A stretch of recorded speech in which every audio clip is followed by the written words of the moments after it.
Okay, well done, everyone. That was good. Better than me.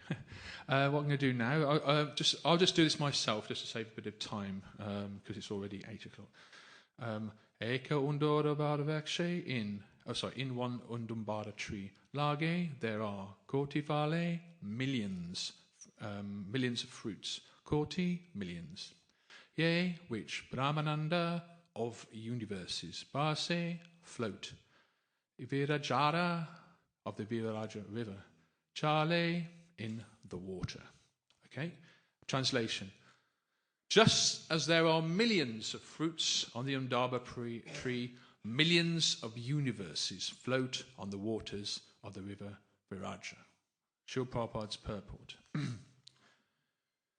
Viraja is a river that divides the material world from the spiritual world. On one side of the river Viraja is the effulgence of Brahmaloka and innumerable Vaikuntha planets, and on the other side is this material world. It is to be understood that this side of the Viraja river is filled with material planets floating in the causal ocean. The name Viraja indicates a marginal position between the spiritual and material worlds. But the Viraja river is not under the control of the material energy. Consequently, it is devoid of the three gunas. Eka undumbara vikshe lage koti fale, koti e paramanda base, birajara jale. Okay. Om Gyanam Tiriram Dasha Granjala Shalakaya Jaksho Om Miritam Yena Tasmai Shri Gurave Namaha Shri Titanya Manobistam Sapitam Yena Bhutale Swayam Rupa Gadamayam Tadati Svapadantikam He Krishna Karuna Sindhu Dinabandhu Jagatpate Gopisha Gopika Kanta Radha Kanta Namostute Vancha Kalpa Trubascha Kripo Sindhu Badevacha Patitanam Pavanebhyo Vaishnavebhyo Namo Namaha Nama Om Vishnu Padaya Krishna Pastaya Bhutale Srimati Bhaktivedanta Swami Niti Namine Namaste Sarasvati Deve Gauravani Pracharine Nirvisesha Shunyavadi Vashachade Satadine Jai Shri Krishna Chaitanya Prabhu Nityananda Shri Advaita Gadadha Sivasadi Gaura Bhakta Vrinda Hare Krishna Krishna Krishna Hare Hare Hare Rama Rama Rama Hare Hare. Wow, beautiful verse actually here. Just as there are millions of fruits on the Udumbara tree, millions of universes float on the waters of the river Viraja. So, of course, the first thing we'll do is, as I mentioned, the verse 171. We'll try and do this in sequence of the verses. Brahma Samhita, of course, as we mentioned, 554. So the purport, of course, by ISKCON's grandfather, if you like, Bhaktisiddhanta Saraswati Thakur. On this verse, he writes, Karma, though without beginning, is still perishable. The karma of those who work with the hope of enjoying the fruits of their labours becomes everlasting and endless and is never destroyed. The function of sannyas is also a sort of karma befitting an ashram, and it is not pleasant to Krishna when it aims at liberation or the desire for liberation. Those who are pure devotees always serve Krishna by gratifying his senses, forsaking all attempts of karma and jnana, and being free from all desires, save that of serving Krishna. Krishna has fully destroyed the karma, its desires and nescience of those devotees. It is a great wonder that Krishna, being impartial, is fully partial to his devotees. So this is quite a different subject to the Viraja River, which we'll get into in a moment. But I think the purport of this purport is quite clear.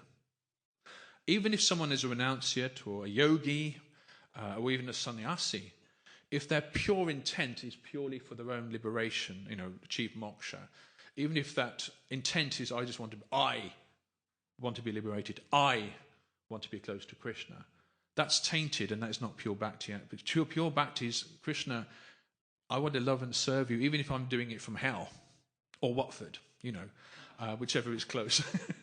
In other words, I'm with you, whether I'm in this serving in this material world, serving in a lower planet or something, or serving in heaven, or serving directly in the spiritual world, I'm happy while serving you. In other words, pure bhakti means selfless without any type of liberation. So even a great Muni or whoever, in meditating in caves and so forth, or admirable as that is, the pure science to actually cross over this river, if you like, of illusion, is actually to engage in loving service, devotional service to a person. And beyond this impersonal Brahmajyoti, of course, many of those who are seeking mystic siddhis, yogis who, especially in the former yugas actually, who perform, even today, perform austerities to receive some mystic siddhis is not the perfection, nor is it to become a great scholar. Of course, all these are good. It would be useful to have some mystic siddhis, wouldn't it? Or, of course, to be very learned. However, and of course, other forms of jnana or karma, in other words, good action. Those that are performing good activities to receive good karma. Okay, these things are, by definition, good. They're good. So one of the gunas, the highest guna, is good. But without bhakti, it's not enough to liberate you, you see.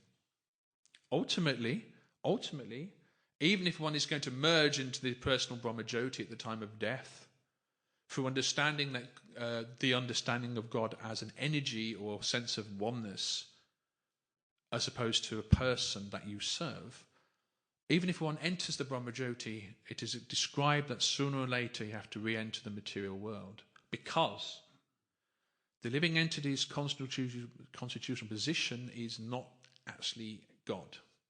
We are the energy of God, for sure. We are Achincha Bheda Bheda Tattva, simultaneous oneness and difference with the personality of Godhead. But there is that difference as well, you see. Because without that difference, there is no love. If the spiritual world is full of love, well, the spiritual world, given that it is full of love, means you need to have one plus. You need to have more than one entity. If there's only God that exists, and that's, in one sense, God is everything. He's the origin of everything. Krishna is the origin of all the Vaikuntha planets, origin of all the Narayan forms, origin of all the Vishnu forms, origin of the material world. Yes. But there's also different personalities within that matrix, if you like, spiritual material matrix. Because of relationships and reciprocation is very important factor of existence. And without relationships, there is no love. Love means something that it means one, and then you love another one, and then this one reciprocates. So without that sense of at least some duality, we get into the philosophies of Ramanujacharya and Madhvacharya at a different time.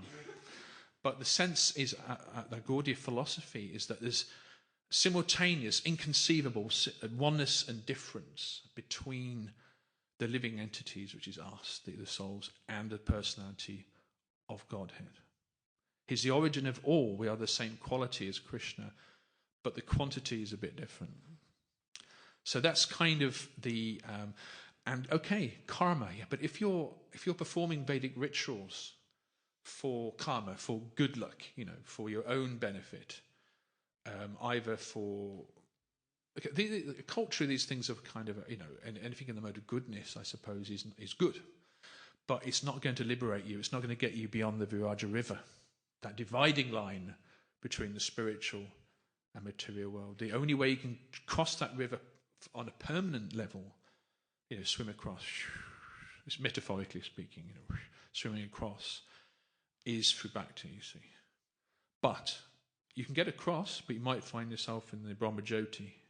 So you've cheated. You haven't really done any. You've just crossed a bridge, but you've still got to spring back again. Anyway, what's interesting, I felt, moving on through the verses, which I think is quite interesting. Often we read things, but we're dealing with different analogies and things like that. And sometimes in the modern world and the modern culture, and perhaps in the West especially, some words are difficult for us to truly understand. Like, for example, in 170, from the heavenly King Indra down to the smallest insect, an Indragopa. So, because what is an Indragopa? What is that? If I saw an Indragopa, I had we call it a magnifying glass or something. Generally, Indragopas are kind of tiny little red insects, tiny little things, and maybe it's a Kali Yuga thing, I know, but often they're used to crushed to make red dye. So they're pretty small. I don't know if that was always the case, but and whether or not that's the actual insect, but it's a very, very small, tiny little red insect that you can't see with the naked eye. So that's an Indragopa. And then we find out about the Udambara tree, which is, I believe, is according to my search on Google, so it must be true. It's a kind of fig tree, and on those fig trees, the figs, obviously it's a fig tree, quite small figs compared with, let's say, other species of fig trees. They're quite small and they grow in groups, and I guess just like grapes, only smaller, really. So there's many of them, but what's interesting, I feel, that it's described that there are millions of universes in this material cosmic manifestation. And yet a Dumbara tree would have probably about maybe a couple of thousand, but not millions. However, in verse 176, which is 4 verses later, which maybe someone will talk about next week, so I'll just kind of cheat a little bit. It reads, Maya and her unlimited material universes are situated in the causal ocean. Indeed, Maya appears to be floating like a pot filled with mustard seeds. And of course, each mustard seed is a universe. So at this point, we can imagine millions. Often it's described, especially if someone goes to a market in India, or sometimes you get these bags. The bags are open. You get these, and you see it's full of mustard seeds. And if you see it, each mustard seed is maybe, a quarter of a millimeter in diameter, and it's a lot. It's a lot. However, the fact that it's also described that the universes sometimes are in clusters, which is more reminiscent of the of the fig tree analogy. So we put these two together, and these verses together, and it's quite an interesting picture we get of the nature of these universes. There's a lot of them. They're all quite similar, at least from the outside, and they're in clusters. Fascinating analogy. So the Vraja River, Vraja means stainless, pure, splendor. In other words, it's not contaminated by the three modes of material nature. You're on your way out. If you can get that far, you are making spiritual advancement. You've got to cross it, and you've got to stay the other side of it through bhakti. But nevertheless, it is sometimes you imagine that you're living in a village, one side of a river, and on the other side of the river, there's another village.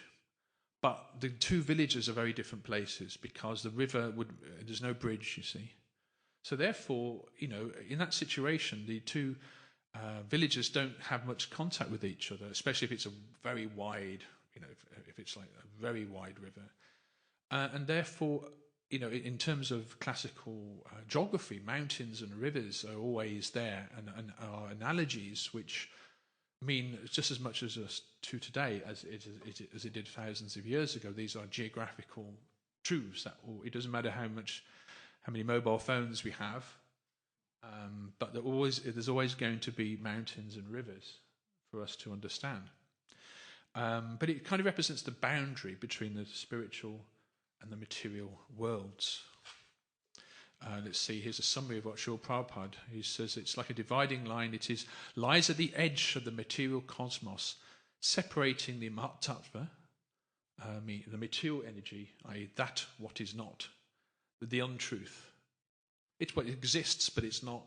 People are not living in truth inside the Mahatattva, this material world. and separates that from the Paravjoma, the spiritual sky, Vaikuntha, the place without anxiety. On one side is the world of birth and death, on the other is the eternal spiritual realm, and we know which one is which, of course. It doesn't necessarily mean it's a physical river like the one we see on earth. Sometimes the word river or mountain, you think, okay, mountain, Everest, or Snowdon in Wales, or Ben Nevis, or whatever, Mount Blanc, mountain. But it doesn't necessarily mean it's the same as that. But it gives us an idea, some block, or river, something that is a dividing line between one kingdom and another, or one village and another, that requires qualification to cross, like a bridge. Shri Radha Govinda ki jai, Sita Ram Lakshman Hanuman ki, Sashi Gonditai ki jai. So the Viraja River is sometimes described as the causal ocean or the Karana ocean. And that's why we have Karanadakshai Vishnu, who lies. In fact, there's a picture over there, just by Purajana Prabhu's head. When he wakes up, we can see, what I'm talking about. So you can see there's Mahavishnu, or sometimes it's called Mahavishnu, or more accurately perhaps Karanadakshai Vishnu, is there lying in the Mahatattva, this corner of the spiritual sky, the Vaikuntha. It's just one corner. Just like you've got a prison in one corner of a city. So this material world is like the prison, but it's part of the town planning, because there's going to be criminals, and that's us.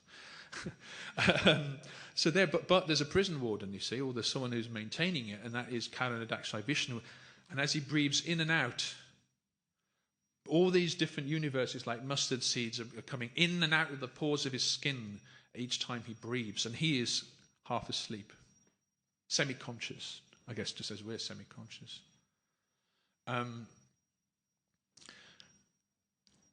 And each breath is a huge, huge period of time. Remember, in the spiritual world, the other side of that Viraja River that we need to cross at some point, there is no time. That's one of the differences between the spiritual and the material. In the spiritual world, there is no color, there is no time as we experience time. There's pastimes.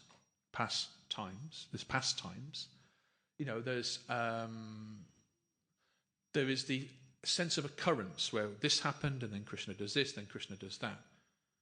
Or Krishna dances with the gopis, or Krishna whatever. But that's not the material time.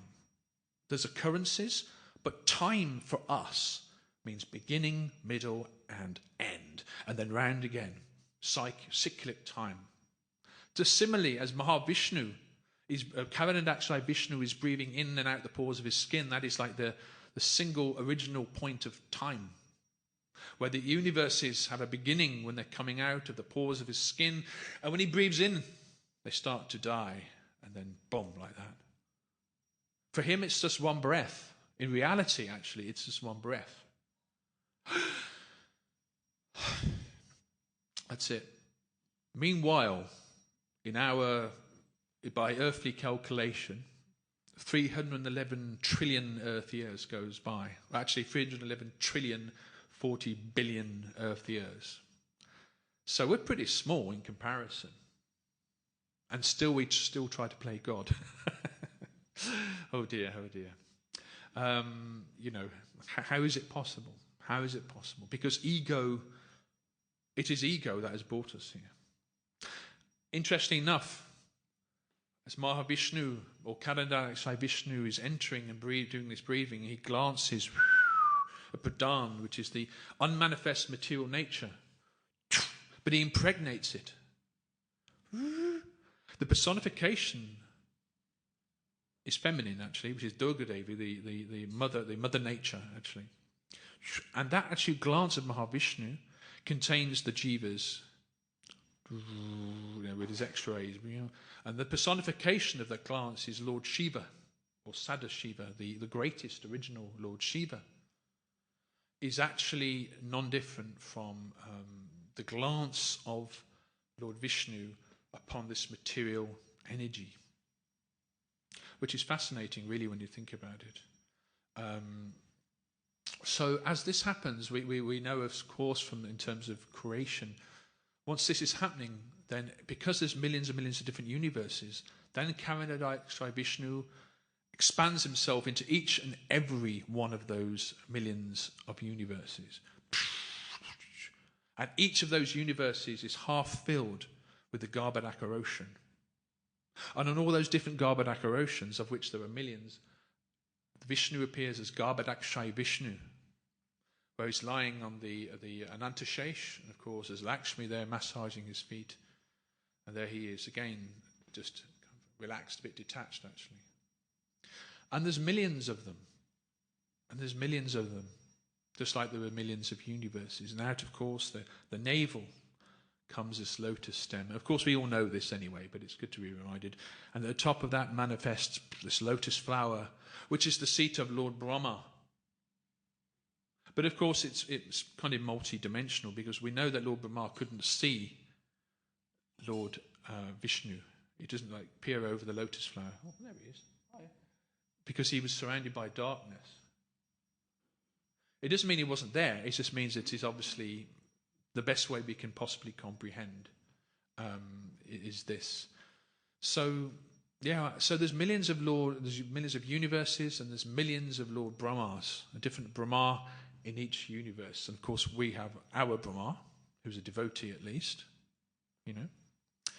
Most, I think, of the Brahmas are devotees, but not necessarily all. There's different. Each one is a different jiva, you see. So each one has a different personality as well. Anyone feeling small yet? I am. But even Lord Brahma is so much more powerful compared to us. Again, it's unbelievable. I guess we're a little bit like Indragopas in comparison.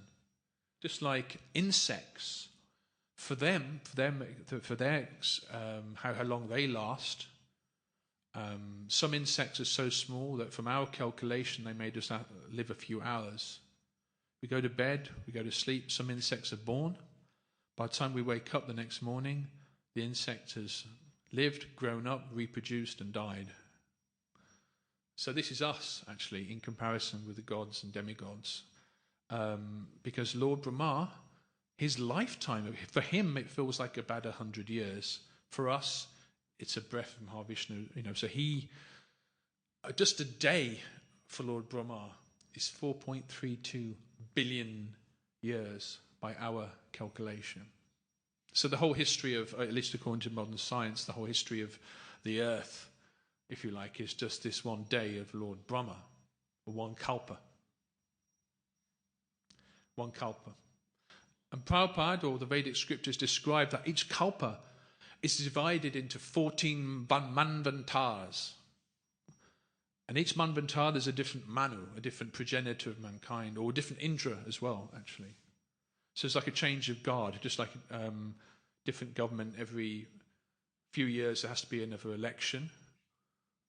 Sometimes it can't come too soon. Sometimes it's like there's another election, or there's another partial devastation in between each manvantar.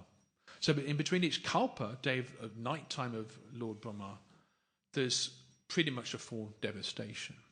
Even in most of the heavenly planets, certainly the earth, it's uninhabitable, there's not much going on.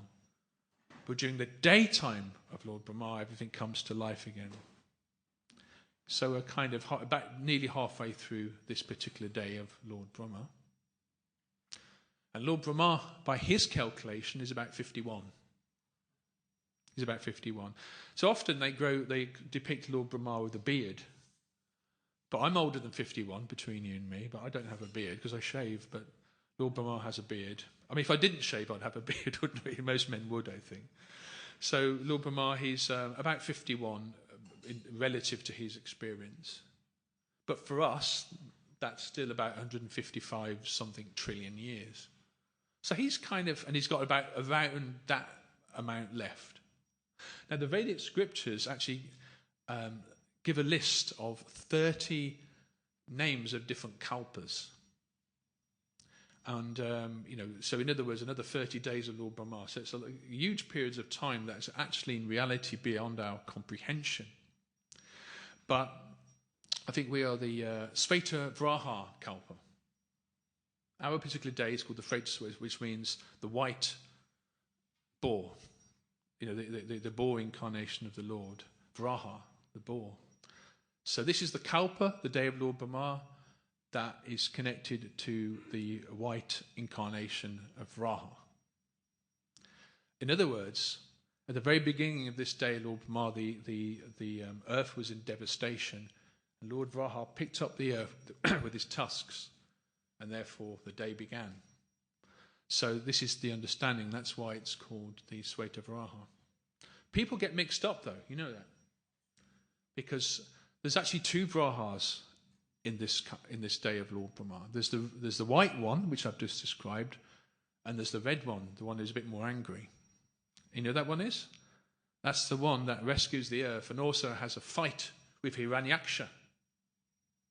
But the different incarnations of the Lord, these Purusha avatars, these Das avatars actually, one of the things, if you take a literal understanding approach to when they appeared, it's actually mind-blowing. And I think the word mind-blowing is appropriate, because it's understood that happened, the Hiranyakashipu was at the beginning roughly of the last Manvantar, the 6th Manvantar, Chakshusha Manu, which in English language that means that there was about over 1 billion years in between each Vra.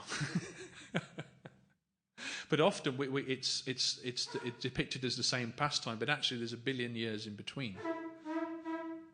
But the Lord can do that because time is Lord, he's experiencing time differently to us, as we know. But in reality, you talk about each Manvantara is something like 308 million years long by our calculation. We're living in the 7th Manvantara. If there's 14, we're in number 7, so we're kind of middle of the Lord Brahma's day, really. It's like midday for him. And each Manvantara is divided into 71 yuga cycles. So it's like cycles within cycles. And each yuga cycle, of course, is about just over 4.32 million, not billion this time, million years long. And each cycle is Satchadwapatreta Kali. In our cycle, the one we're in, which is the 28th one of this Manvantara, it's Satya Treta Dwapakali. Treta meaning 3, it normally comes third, which is, again, a mind blower. It's a bit different for us in this Yuga cycle because Krishna comes, you see, which he only comes in his original form once a kalpa. So we're quite a unique Yuga cycle. Of course, different incarnations of the Lord come to help deliver mankind, to destroy, annihilate the demons and so forth, and uplift mankind in different cycles, different yugas. But Lord Krishna appearing in his two-armed original form is something quite unique, actually, in this yuga cycle. For those who are interested, according to Jiva Goswami, Lord Ram, for example, is said to appear in the 24th yuga cycle of this Manvantar. So that was about 4 yuga cycles ago. And if you get your calculator out, if you've got time, it means about 18 million years ago.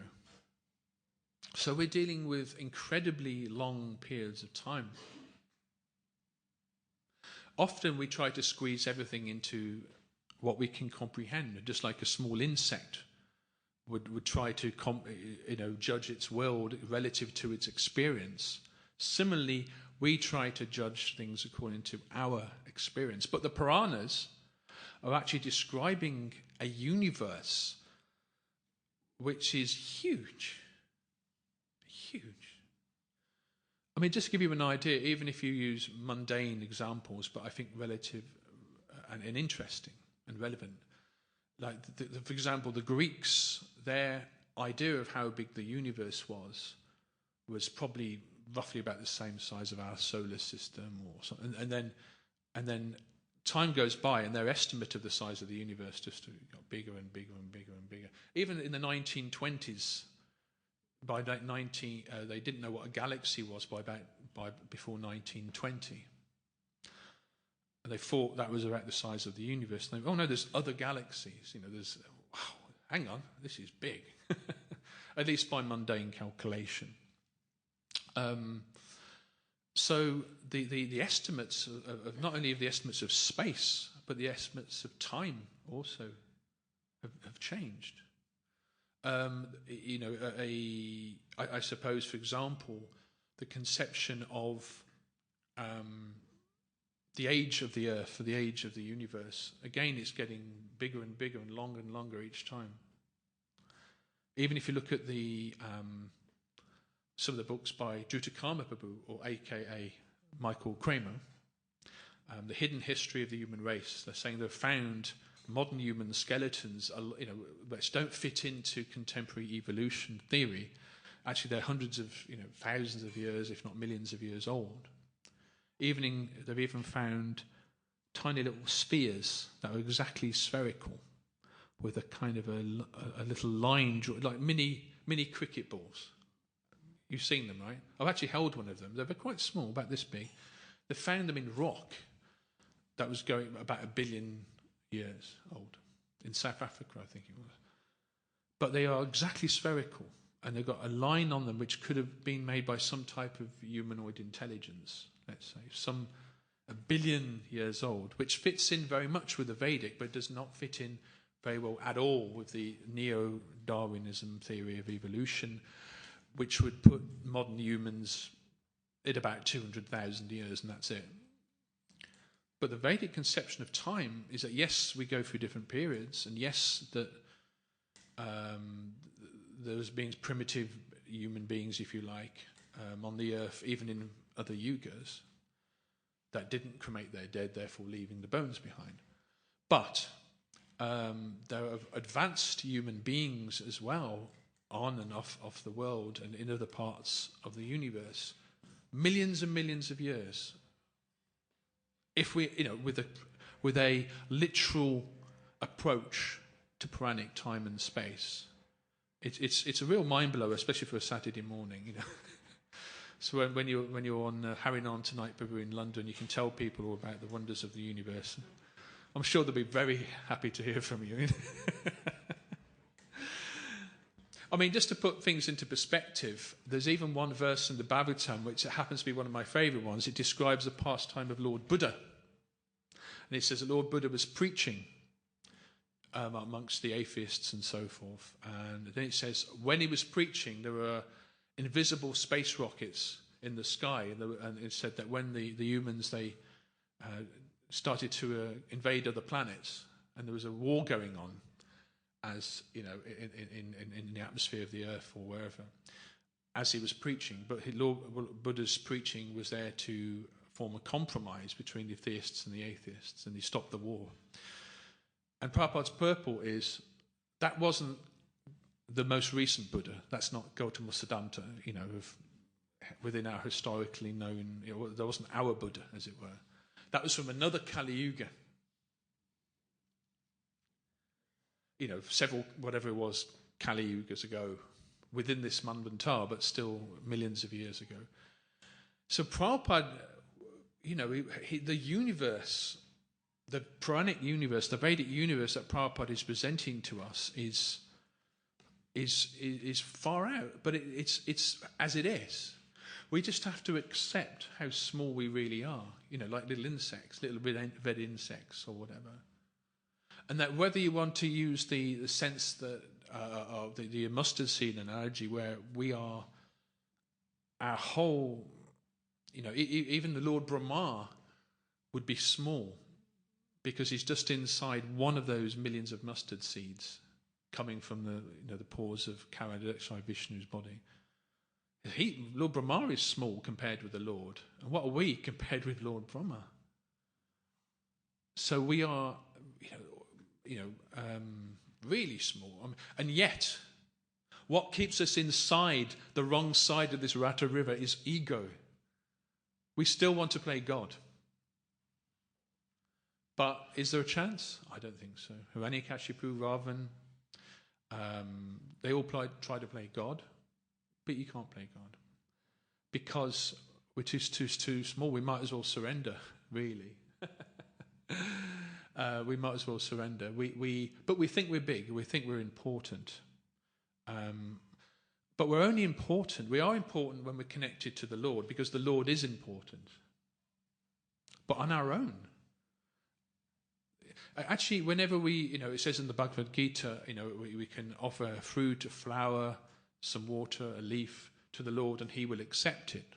It doesn't matter. He may accept that leaf more than accepting millions and millions of pounds, because He's more interested in the devotional attitude. A few rupees from a poor man who's giving all he has is worth more bhakti than a billionaire who gives something in charity just to avoid the tax or something, because it's the devotional aspect. Because Krishna doesn't need anything from us, but He still accepts it for our benefit and for that reciprocation, that bhakti, that love that I was describing earlier. So what I wanted to do, just to finish off this morning, is just tell the story of, because after all that philosophy and all that mind-blowing stuff, we probably need to come down to earth a little bit on this planet. Actually, not even this planet, actually. You haven't heard the story yet. At least within this kalpa. The story of Devahuti and Kadama Muni. Because it's connected to cosmic issues. At the same time, it has a moral, a purport, if you like, a meaning that's relevant for us today. Because the beauty of the Srimad Bhagavatam, actually, the amazing thing, if you actually really analyse it, dissect it, it's talking about some of the highlights, if you like, from long, long ago, at least within this kalpa, this day of Lord Brahma. But all of them have lessons that are relevant in any yuga, even the Kali Yuga. For example, the story of Devahuti and Kadama Muni, it says that you can enjoy the fruits of life, the fruits of family life, with as long as you have the right consciousness, and still be detached, and then be liberated at the end.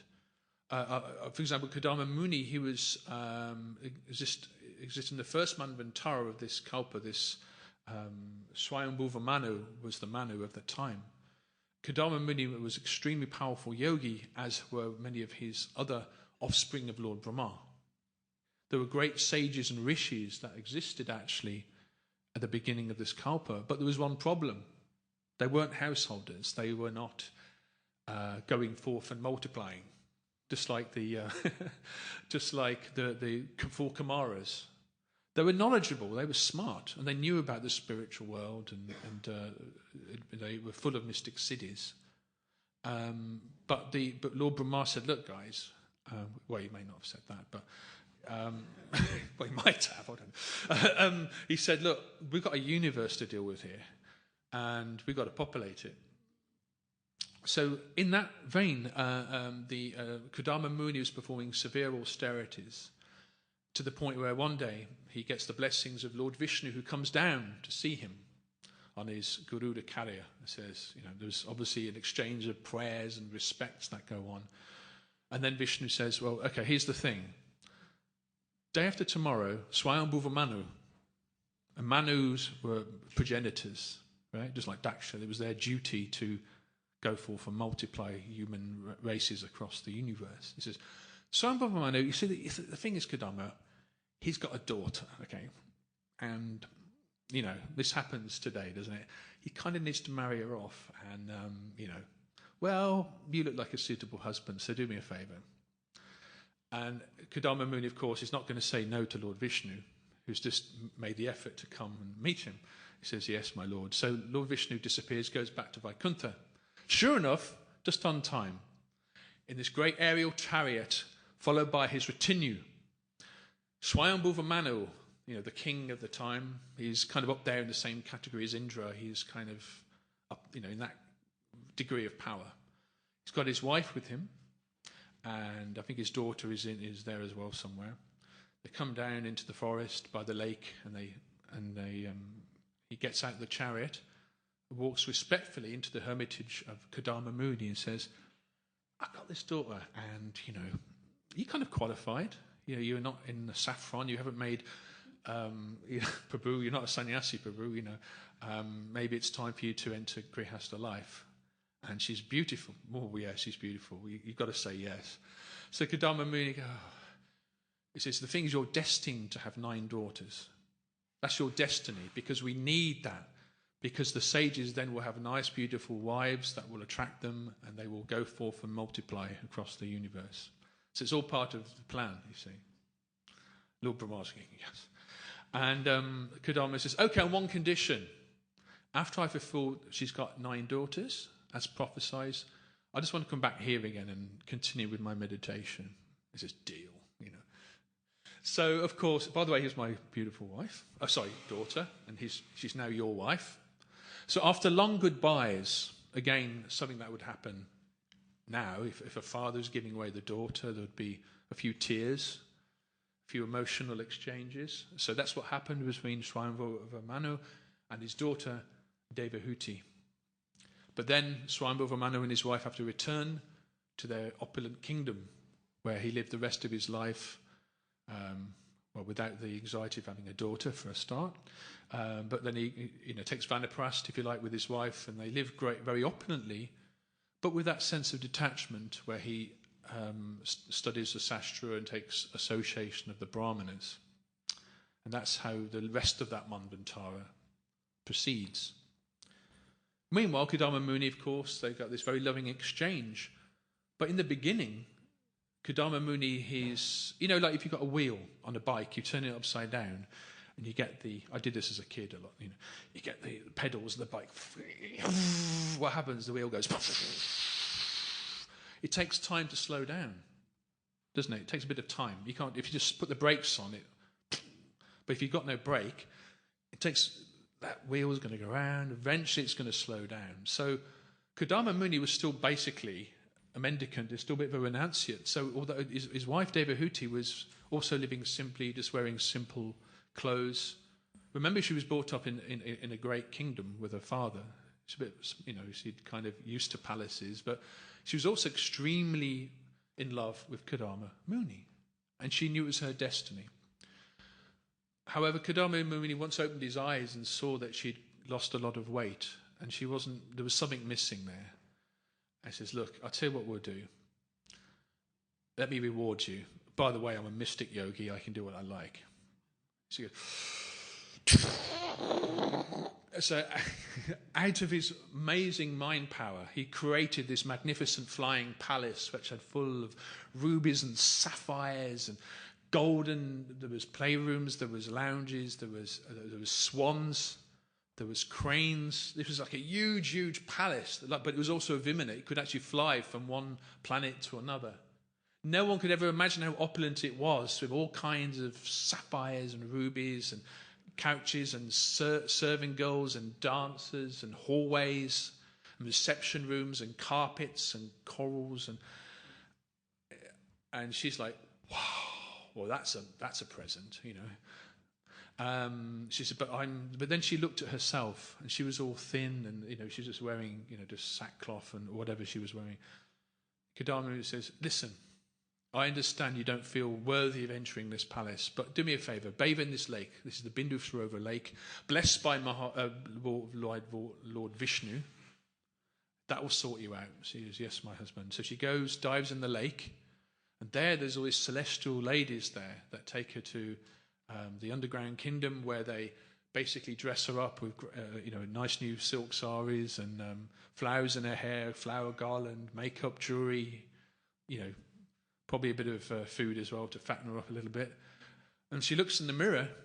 Meanwhile, Kadama Muni is there, probably just in meditation next to his magnificent celestial palace. But she's there kind of getting waited upon, really, having, sounds like a good time. And she looks in the mirror and what she sees, wow, now I'm ready, now I'm worthy to please my husband and please herself. So as soon as she thinks of her husband, though, mystically, she appears back on the side of the lake where her husband was. And even Kadama Muni is kind of ready now. He says, well, okay, let's have a good time. Let's travel the universe. You're now ready. You're looking fantastic. So they climb above this magnificent golden Vimana palace, call it what you like.